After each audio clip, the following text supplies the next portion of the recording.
ஐயனார் துணை சீரியல்ல டுடே எபிசோட்ல நம்ம சோழன் இருந்துட்டு அவங்க ஓனர் கிட்ட போயிட்டு செஞ்ச தப்புக்கு எல்லாத்துக்கும் சேர்த்து மன்னிப்பு கேட்குறாங்க. அதுக்கு அடுத்ததா ஆம்பளை அளந்தா எனக்கு பிடிக்காதுன்னு உனக்கு நல்லாவே தெரியும்ல, அதையும் மீறி எதுக்காகடா சோழா எங்கிட்ட போயிட்டு இப்படியெல்லாம் அளந்துக்கிட்டு இருக்க, நான் எல்லாத்தையும் மறந்துட்டேன்டா, தயவு செஞ்சு அழுகாதடா அப்படின்ற மாதிரி சொல்லிக்கிட்டு இருக்காங்க. அண்ணன், நான் செஞ்சது ரொம்ப பெரிய தப்பு தானே, அதுக்காக எத்தனை தடவைனாலையும் உங்கள் காலில் கூட விழுந்து நான் மன்னிப்பு கேட்டுக்கிறேன். அதுக்காக என்னை மட்டும் நீ தப்பாக நினைக்காதன்னு, உன் பணத்தை எடுத்துட்டு அப்படியே ஓடினலாம் நான் நினைக்கவே இல்லைன்னு, எப்படியாவது உங்களுடைய பணத்தை நான் திரும்ப வச்சிடணும் தாங்க போராடிட்டு இருந்தேன். ஆனால் கடைசியில் எனக்கு எங்கேயுமே பணம் கிடைக்கவே இல்லைன்னு, அதனால தானே பணத்தை என்னால் திரும்ப வைக்கவே முடியல. அதுக்காக உன் பணத்தை நான் அப்படியே தூக்கிட்டு போனலாம் சத்தியமாக நினைக்கவே இல்லைன்னு, என்னை மன்னிச்சிடுன்னு, மன்னிக்க முடியாத அளவுக்கு ரொம்ப பெரிய தப்பு பண்ணிட்டேன்னு என்னை மன்னிச்சிடுங்க அப்படின்னு சொல்லிட்டு சோழன் திரும்ப திரும்ப மன்னிப்பு கேட்டுக்கிட்டு இருக்காங்க. டே சோழா, போதும் விடுடா, நானும் கொஞ்சம் அவசரப்பட்டுட்டேன். நான் உன்னை கேட்டும் போதே என்கிட்ட சொல்லியிருந்தா வேறு ஏதாவது ஏற்பாடு பண்ணியிருக்கலாம்ல, ஆனால் அதுக்குள்ளே இப்படி பண்ணிட்டேயடா அப்படின்ற மாதிரி சொல்லிடுறாங்க. திரும்பவும் நாளைக்கு வேலைக்கு சேரு அப்படின்ற மாதிரி சொல்கிறாங்க. இல்லைண்ணே, நான் திரும்ப வேலைக்கெல்லாம் வரலண்ணே, நான் பார்த்துக்கிறேன் விடுங்கண்ணே, ஆனால் உங்ககிட்ட மன்னிப்பு கேட்டுட்டு போகலாம் தானே நான் வந்தேன் அப்படின்னு சொல்லிட்டு சோழன் அவங்கக்கிட்ட சொல்லிக்கிட்டு இருக்காங்க.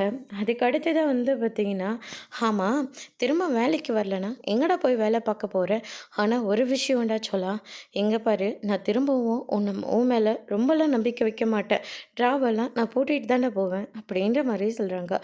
அது மட்டும் இல்லை, உன் கண்ணு முன்னாடி நான் பணத்தை கூட நான் எண்ண மாட்டேன் அப்படின்ற மாதிரி சொல்லிடுறாங்க.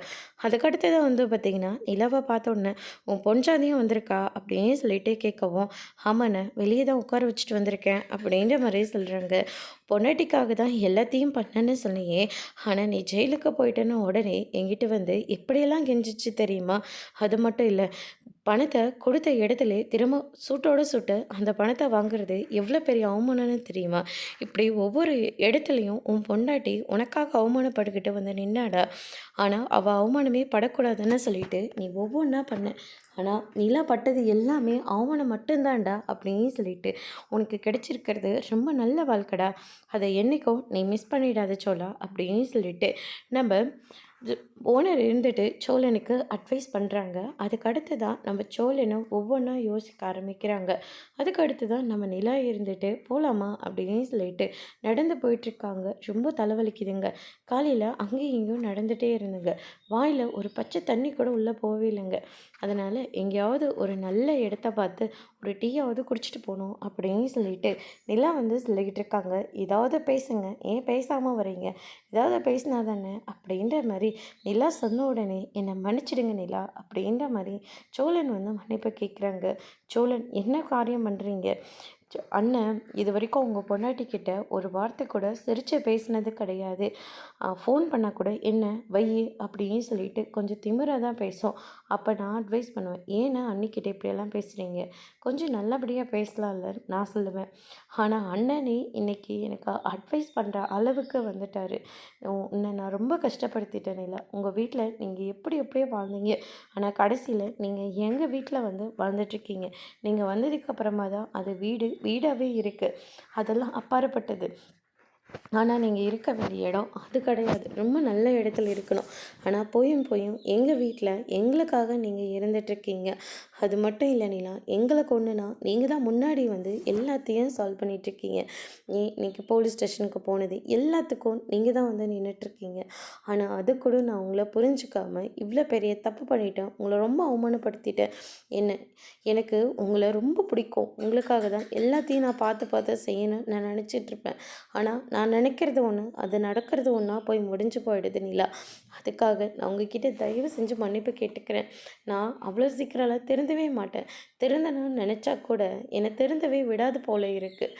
நான் எப்படி மாற போகிறேன்னு எனக்கு தெரியல நிலா.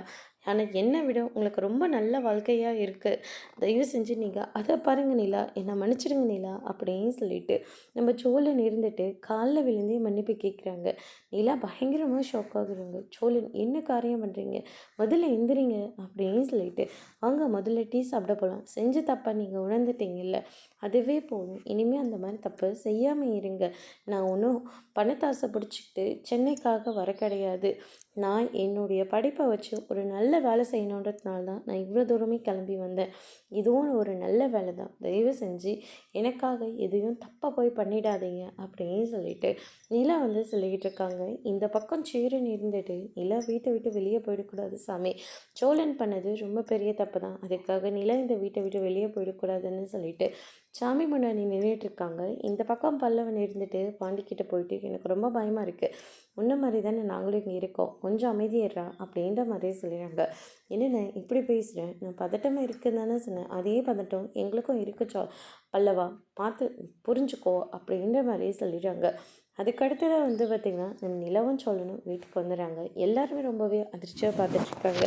நிலா இருந்துட்டு என்னாச்சு, ஏன் எல்லாரும் இவ்வளோ அதிர்ச்சியாக பார்க்குறீங்க அப்படின்னு சொல்லிட்டு கேட்கவும், இல்லை நீ வீட்டை விட்டு வெளியே போயிடுவ அப்படி இப்படின்னு சொல்லி இவங்கெல்லாம் புலம்பிட்டு இருக்காங்க, நான் இதுக்காக வீட்டை விட்டு வெளியே போக போகிறேன் அப்படின்னு சொல்லிட்டு நிலா வந்து சொல்லிடுறாங்க. அதுக்கு அடுத்ததாக வந்து பார்த்திங்கன்னா அவர் பண்ணது ரொம்ப பெரிய தப்பு. அதுக்காக ஓனர்கிட்ட போயிட்டு மன்னிப்பெல்லாம் கேட்டுட்டு வந்தாச்சு. அவர் திரும்பவும் வேலைக்கும் வர சொல்லிட்டாரு அப்படின்ற மாதிரி சொல்லிடுறாங்க. இதை கேட்டோன்னே வீட்டில் இருக்கிறவங்க எல்லாருமே பயங்கரமாக ஷாக் ஆகுறாங்க. பல்ல சோழன் இருந்துட்டு சேரனை கட்டி பிடிச்சி என்னை மன்னிச்சிடுன்னு, நான் தெரிஞ்சு இந்த தப்பை பண்ணலன்னு அப்படின்னு சொல்லிட்டு மன்னிப்பெல்லாம் கேட்குறாங்க. சரி விடு சோழா அப்படின்னு சொல்லிட்டு நம்ம சேரனும் வந்து மன்னிச்சிடறாரு. அதுக்கு அடுத்ததான் நம்ம பல்லவன் பாண்டிக்கிட்டேயும் போயிட்டு மன்னிப்பு கேட்குறாங்க. சரி காலையிலேருந்து எதுவுமே சாப்பிடவே இல்லை, அதனால சாப்பிட்லாமா, இருங்க நான் கொஞ்சம் நான் போய் ஃப்ரெஷ்ஷாக போயிட்டு வரேன் அப்படின்னு சொல்லிட்டு நிலா அங்கேருந்து போகிறாங்க. சேரன் இருந்துட்டு போலீஸ் ஸ்டேஷனுக்கெலாம் போயிட்டு வந்திருக்கேன், முதல்ல போய் குளிச்சுட்டு வாடா அப்படின்ற மாதிரி சொல்லிடுறாங்க. அதுக்கு அடுத்ததாக வந்து பார்த்திங்கன்னா நம்ம பல்லவன் இருந்துட்டு பாண்டிக்கிட்ட போயிட்டு அண்ணன் பண்ணது இவ்வளோ பெரிய தப்பு, ஆனால் அண்ணனைவே மன்னிச்சு உடனடியே பேசிட்டாரு, ஆனால் என்கிட்ட அண்ணன் பேசவே மாட்டேங்கிறாரு, நம்ம அண்ணன் தானே எங்கே போயிட போகிறாரு, கண்டிப்பாக பேசுவார் அப்படின்னு சொல்லிட்டு பாண்டி வந்து பல்லவனை சமாதானம் பண்ணுறாங்க. அதுக்கடுத்து தான் வந்து பார்த்திங்கன்னா கிச்சனில் நம்ம சேரன் வந்து வேலை பார்த்துட்ருக்காங்க. வாண்ண நான் கழுவுறேன் அப்படின்னு சொல்லிட்டு வற்புறுத்தி கழுவிட்டுருக்காரு. என்ன ஏதாவது என்கிட்ட சொல்லணுமா இல்லை கேட்கணுமா அப்படின்னு சொல்லிட்டு சேரன் வந்து கேட்கவும், சோழன் பண்ணது இவ்வளோ பெரிய தப்பு, ஆனால் அவரவே மன்னிச்சிட்டீங்க, ஏன் நான் பல்லவனை மன்னிக்க மாட்டேன்ற அப்படின்னு சொல்லிட்டு பாண்டி வந்து கேட்குறாங்க. சேரன் ரொம்பவே ஷாக் ஆகுறாங்க. அதோட இன்னைக்கான எபிசோட் முடிச்சிருக்காங்க. இனி ஐயனார் துணையில் அடுத்தடுத்து என்னெல்லாம் நடக்க போகுதுன்றதை வெயிட் பண்ணி பார்க்கலாம். தேங்க்யூ.